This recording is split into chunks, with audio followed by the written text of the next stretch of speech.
endangered species of our flying birds. They can be seen skiing in throughout waterways, creeks and rivers. And they will use that massive elongated bill much like a fishing net.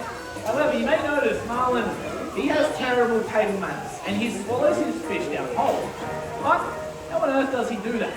Well, you see pelicans like him, they have 3 stomachs. So that does all the chewing and digesting for him. No need to chew it whatsoever. All he actually has to do is maneuver that fish to face head down, and he can swallow those fish without any spines or scales getting caught in his throat. Now that beak or bill that he does have, it is the largest of any bird in the entire world.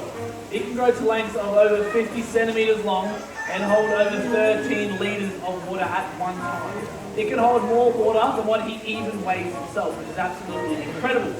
Now you may notice he has a sharp hook on the end of that upper mandible, and yes, that does hurt when he bites me, but what it also does is help him latch on any slippery customers on the menu for that day.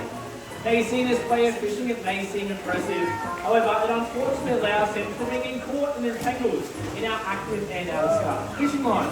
However, what you might be able to do, which you may not know, just by picking up rubbish around our waterways, it goes a long way to helping birds like marlin staying out of harm. And why on earth would you want to hurt a beautiful bird like marlin, especially when you want to see these guys keeping up all their numbers around our Australian coastlines, but more importantly, when he even knows how to do the pelican strut. Ladies and gentlemen, the world's most handsome pelican.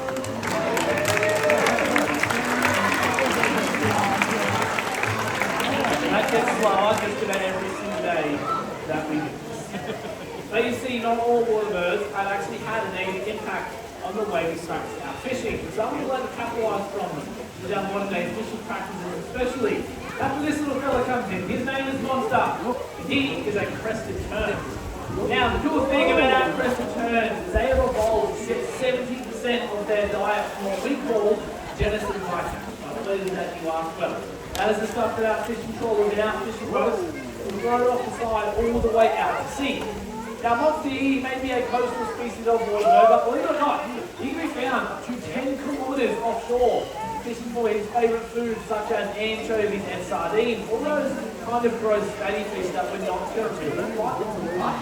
Now, you may notice Monster came in with a lot of speed there. He's built for agility and speed. See these high winds that we have going on today? This is the type of condition that he is built for. He gets caught in those wind thermals and he can dive up to 1 metre below the surface. Absolutely incredible. Just such a small bird. Now, when he's out there in the open ocean, that's where he can actually do the speeding technique, which is really cool thing to actually see.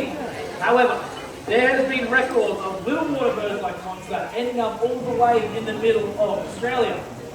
What on earth is he doing in the middle of our country?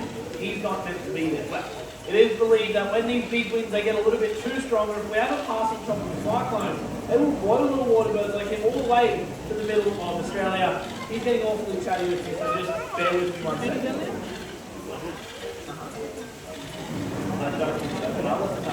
Monster seems to think that there may be a cyclone on the way. That I highly doubt.